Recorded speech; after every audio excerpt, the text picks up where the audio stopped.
நீங்கள் 1 1 2ன்னு ஒத்துக்கிட்டா மட்டும்தான் உங்களால் கணக்கை பயன்படுத்த முடியும். பயன்படுத்தி 2 2 4ன்னு சொல்ல முடியும், மற்ற எல்லா கணக்கையும் போட முடியும். ஆனால் நீங்கள் 1 1 2னே ஒத்துக்கலன்னா உங்களால் கணக்கை பயன்படுத்தவே முடியாது, 2 2 4ன்னு சொல்லவே முடியாது. இதே மாதிரி தான் அறிவியலோட ஒரு முக்கியமான கருத்தான சிறப்பு சார்பியல் கோட்பாட்டை நீங்கள் பயன்படுத்தணும்னா 2 முக்கியமான விஷயத்தை நீங்கள் ஒத்துக்கிட்டே ஆகணும். அதில் முதல் விஷயம், இயற்பியல் விதிகள் ஒரே மாதிரி தான் எல்லா இனர்ஷியல் ஃப்ரேம்ஸ்லையும் இருக்கும்.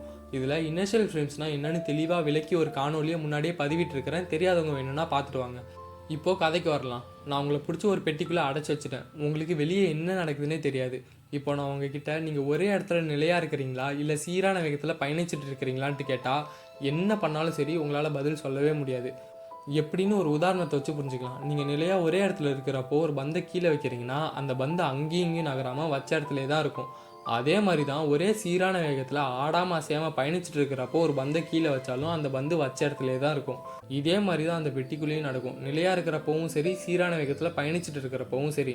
இயற்பியல் விதிகள் ஒரே மாதிரி இருக்கிறதுனால நம்ம சீரான வேகத்தில் பயணிக்கிறோமா இல்லை ஒரே இடத்துல தான் இருக்கிறோமான்னு நம்மளால் உணர முடியாது.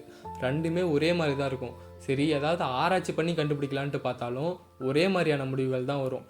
ஒருவேளை பெட்டியோட வேகம் கூடுது, குறையுது, இல்லை திசை மாறுதுன்னா உங்களை பிடிச்சி இழுக்கிற மாதிரி இல்லை தள்ளுற மாதிரி ஒரு விஷயம் உணர்வீங்க. அதை வச்சு சுலபமாக நான் நகர்ந்துட்டு தான் இருக்கிறேன்னு சொல்லிடலாம். ஆனால் சீரான வேகத்தில் பயணிக்கிறப்பவும் நிலையாக இருக்கிறப்பவும் ரெண்டுமே ஒரே மாதிரி இருக்கிறதுனால உங்களால் வித்தியாசப்படுத்தி சொல்ல முடியாது. ஆக இயற்பியல் விதிகள் ஒரே மாதிரி தான் எல்லா இனர்ஷியல் ஃப்ரேம்ஸ்லையும் இருக்கும், மாறாது. ரெண்டாவது விஷயத்தை அடுத்த காணொலியில் பார்க்கலாம்.